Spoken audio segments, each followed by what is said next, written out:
नमस्कार दोस्तों, युक्ति आईएएस में आपका हार्दिक स्वागत है। आज है 14 जुलाई। जैसे मैंने मॉर्निंग में ही वैसे कहा 13 जुलाई लिखा हुआ है, लेकिन 14 जुलाई आज है। और मॉर्निंग में ही मैंने आप लोग को 2 टॉपिक पढ़ाया था। उन्हीं 2 टॉपिक से रिलेटेड अभी क्वेश्चन आंसर का सेशन चलेगा। जैसे पहले चलता था, लेकिन स्वास्थ्य ठीक नहीं होने की वजह से बीच में कुछ दिनों ब्रेक हो गया। लेकिन लगातार आपको युक्ति परिवार की तरफ से लगातार आपको, चाहे वो वन डे एग्जाम की तैयारी का जो भी वन लाइनर क्वेश्चंस होते हैं, टॉप 10 जो क्वेश्चंस होते हैं पर डे के, वो रोज़ दिए जाएंगे। अब सीरीज अमर सर ने स्टार्ट कर दिया है।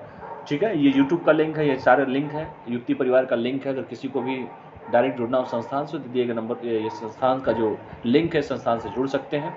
ये नंबर है, दिए गए नंबर पर आप लोग संपर्क कर सकते हैं, युक्ति परिवार का नंबर है। ठीक है, तो चलिए आज हमने पहला टॉपिक किया था कृषि अवसंरचना कोष के बारे में पढ़ा था हम लोगों ने।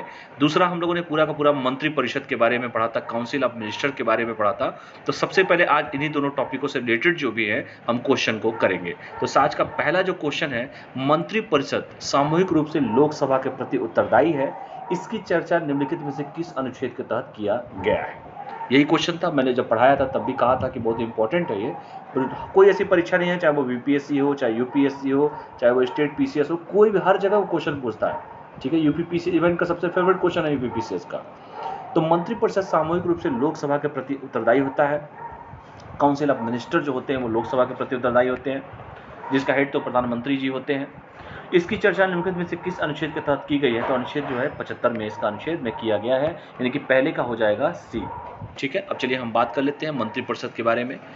ठीक है, ये देखिए मैंने आपको पढ़ाया भी था सामूहिक उत्तरदायित्व में। अनुच्छेद 75 में स्पष्ट कहा गया कि मंत्रिपरिषद सामूहिक रूप से लोकसभा के प्रति उत्तरदायी है, और इसका तात्पर्य है कि किसी भी मंत्री अपनी सभी जो है पूल और कार्यों के लिए लोकसभा के प्रति संयुक्त रूप से क्या होता है, जिम्मेदार होता है। लेकिन अनुच्छेद 75 के बारे में यहाँ स्पष्ट मैंने बताया था, लोकसभा के प्रति उत्तरदायी होता है। तो जो जो इंपॉर्टेंट होता है वो वहीं पे मैं बोल देता हूँ। तो इसका क्या हो जाएगा? पहले का क्वेश्चन एकदम सिंपल क्वेश्चन था। लगातार ये पेपर में लोग गलतियां करते हैं, इसको ध्यान से पढ़िएगा। तो पहले का हो जाएगा सी हो जाएगा। ठीक है, दूसरा, मंत्रिपरिषद व्यक्तिगत रूप से राष्ट्रपति के प्रति उत्तरदायी है, इसकी चर्चा निम्न में से किस अनुच्छेद के तहत किया गया है? आप बताइए किस अनुच्छेद के तहत किया गया है? राष्ट्रपति के प्रति उत्तरदायी है, तो क्या राष्ट्रपति के प्रति उत्तरदायी है? ये राष्ट्रपति नहीं है। मंत्रिपरिषद जो है सामूहिक रूप से राष्ट्रपति के प्रति उत्तरदायी ये हो सकता है क्या? मंत्रिपरिषद व्यक्तिगत रूप से राष्ट्रपति के प्रति उत्तरदायी है। ठीक है, इसमें मैंने क्या बताया था?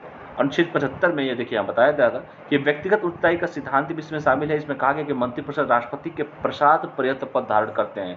यानी कि देखिए प्रधानमंत्री तो कहते हैं राष्ट्रपति से कि राष्ट्रपति साहब हमारे इस आदमियों को आप मंत्रिपरिषद में मतलब मंत्री बना दीजिए, कैबिनेट मिनिस्टर बना दीजिए, जो भी मंत्री बनाना बना दीजिए।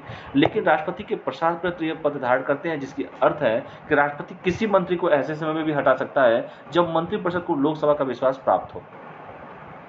हालांकि राष्ट्रपति किसी भी मंत्री को प्रधानमंत्री की सलाह पर हटाएगा, क्योंकि रखवाने वाले तो वही हैं। तो ये क्या था? अनुच्छेद इसमें 75। इन दोनों को तरह के क्वेश्चन को देख लीजिएगा। लोकसभा के प्रति उत्तरदायी होता है, और व्यक्तिगत अगर मैं बात उत्तरदायित्व का सिद्धांत भी इसमें शामिल। इसमें कहा गया है कि मंत्री जो होते हैं राष्ट्रपति के प्रसाद पर जो होते हैं पद धारण करते हैं। ठीक है, इसमें भी दूसरे का भी क्या हो जाएगा? दूसरे का हो जाएगा बी। सेकंड का क्या हो जाएगा बेटा? बी इसका आंसर हो जाएगा। उप प्रधानमंत्री की नियुक्ति के संबंध में कौन सा कथन असत्य है? पहले तो ये देखो असत्य है कि सत्य, क्या लिखा है। पहला असत्य पूछा, चौधरी देवीलाल को 2 बार प्रधानमंत्री बनाया गया है। पहला क्वेश्चन है, क्या यह सही है कि गलत है? बिल्कुल सही है। उप प्रधानमंत्री की नियुक्ति का अधिकतर राजनीतिक कारकों से की जाती है। बिल्कुल सही बात है, यह भी पढ़ाया था मैंने सुबह ही। यह एक संवैधानिक पद नहीं है। क्या होगा? बिल्कुल सही बात है, संवैधानिक पद तो नहीं है, संविधान में कहीं इसका उल्लेख नहीं है। अभी तक कुल 8 बार पद सृजित किए गए। 8 बार किया गया कि 7 बार किया गया है? ये बिल्कुल गलत है, क्योंकि 7 बार किया गया। अभी तक 8 प्रधानमंत्री हुए, लेकिन 7 बार किया गया है। यानी इसका तीसरे का आंसर क्या हो जाएगा? सी। इसका तीसरे का आंसर क्या हो जाएगा बेटा? तीसरे का आंसर हो जाएगा, यहाँ पर लिखिए तीसरे का आंसर। ये एक सही है, बी सही है, सी सही है, डी गलत है। तीसरे का डी आंसर हो जाएगा। देखिए यहाँ पर अभी तक 8 नहीं है, 7 बार है। तो देखिए यहाँ पर मैंने बताया भी था, जब मैं पढ़ा रहा था तो आपको उस समय भी जिक्र करके मैंने बताया था कि यहाँ पे देखिए यहीं पर दिया हुआ है। देखिए अभी तक 7 बार पद सृजित किए गए हैं। कितनी बार किए गए हैं? 7 बार पद सृजित किए गए हैं, और 8 उप प्रधानमंत्रियों की नियुक्ति की गई है। कितनी बार पद किए गए हैं? 7 बार सृजित किए गए। देखो बेटा, हमारे युक्ति परिवार से ऐसे ही क्वेश्चंस पूछे जाते हैं, जो यूपीएससी और स्टेट पीसीएस में लगातार उसके आने की संभावनाएं बनी रहती हैं। ठीक है। तो चौधरी देवीलाल जी को 2 बार उप प्रधानमंत्री बनाया गया था, बिल्कुल सही है। उप प्रधानमंत्री की नियुक्ति अधिकतर राजनीतिक कार्यों की जाती है, बिल्कुल सही है। संविधान में कहीं इसका उल्लेख नहीं है, बिल्कुल सही है। अभी तक 8 नहीं है, 7 बार है। कितनी बार है? 7 बार है। तो आंसर क्या हो जाएगा? चौथे का आंसर क्या हो जाएगा? तीसरे का आंसर हो जाएगा डी हो जाएगा। तीसरे का आंसर क्या हो जाएगा बेटा? तीसरे का आंसर हो जाएगा डी। चलिए चौथा क्वेश्चन, तीसरे का आंसर हो जाएगा थर्ड का डी। चौथा क्वेश्चन करते हैं। वर्ष 2020 में कोविड-19 संकट के विरुद्ध प्रोत्साहन पैकेज के रूप में कितने लाख करोड़ रुपए घोषित किया गया था? बताओ। अरे 20 लाख करोड़ तो सीधे पहला ही हेडिंग आपको बताया था। चौथे का हो जाएगा सी। देखिए कैसे हो जाएगा।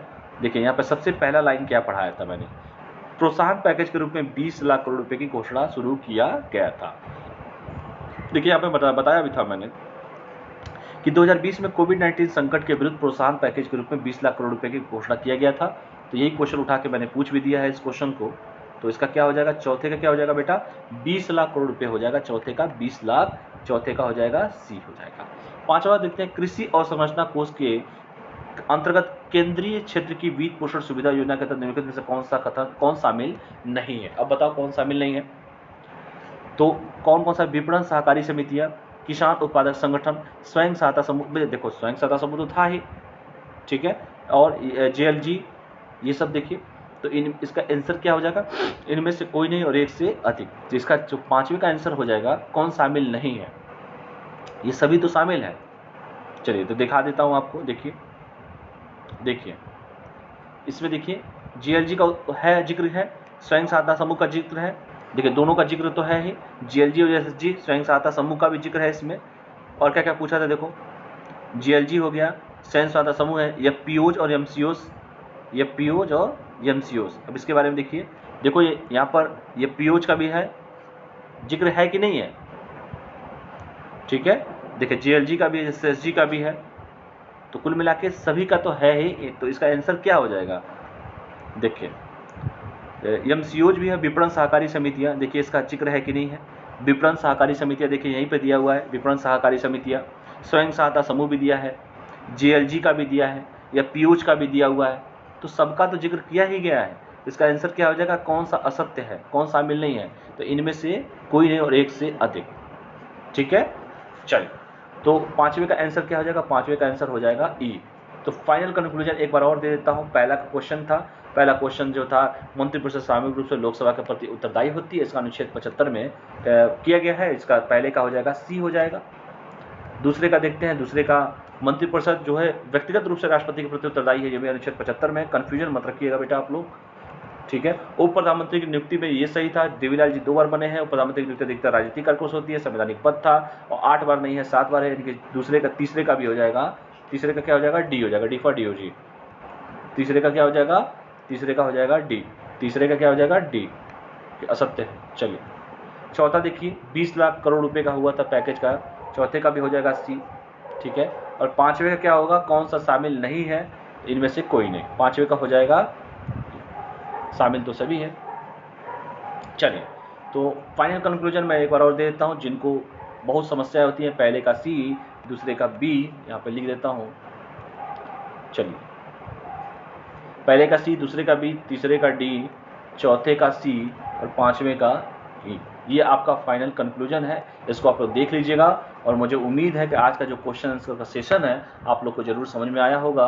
बाकी अमर सर आपको मतलब वनडे एग्जाम की तरफ से मेरे टॉप 10 क्वेश्चंस जो होते हैं, हालांकि बिहार पीसीएस से लगा, यूपी में सब जगह पूछता है वो क्वेश्चन। इंपॉर्टेंट जितने भी टॉप 10 क्वेश्चन होंगे डेली चलेंगे। मैं जिस तरह से पढ़ाता हूँ यूपीएससी के बच्चों को और अदर स्टेट के बच्चों को, जो भी पढ़ना चाहते हैं आप लोग, ताकि मेंस के आंसर राइटिंग में अच्छे से उसको ब्रीफ में लिख सकें। जैसे मान लीजिए मंत्रिपरिषद सामूहिक रूप से लोकसभा के प्रति उत्तरदायी होता है, या मैंने अस्थायित्व का सिद्धांत एक मैंने पढ़ाया, जो राष्ट्रपति वाला मैंने बताया अनुच्छेद 75 है।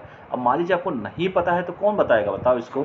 ये व्यक्तिगत उत्तरदायित्व वाला जो मैंने आपको बताया सिद्धांत भी इसमें शामिल होता है, उत्तरदायित्व का सिद्धांत भी शामिल है। तो इस तरह क्वेश्चन को आप लोग ध्यान से पढ़िएगा और क्वेश्चन को उसको सॉल्व कीजिएगा। और ये युक्ति परिवार का नंबर है, दिए गए नंबर पर अगर कोई संपर्क करना चाहता है तो संपर्क कर सकते हैं। यूट्यूब का लिंक है, टेलीग्राम का लिंक है, व्हाट्सएप ग्रुप का लिंक है, फेसबुक ग्रुप का लिंक है, डिस्क्रिप्शन बॉक्स के नीचे लिंक दिया होता है, और लिंक दिया होता है डायरेक्ट संस्थान से आप लोग जुड़ सकते हैं। चलिए आज के लिए इतना ही करते हैं, कल फिर नए एपिसोड के साथ आप लोगों के सामने हाजिर होंगे। तब तक के लिए आप लोग पढ़ाई करते रहिए, स्वस्थ रहिए, मस्त रहिए, पढ़ते रहिए। बहुत बहुत धन्यवाद सभी का। Thank you all of you. नमस्कार, जय हिंद।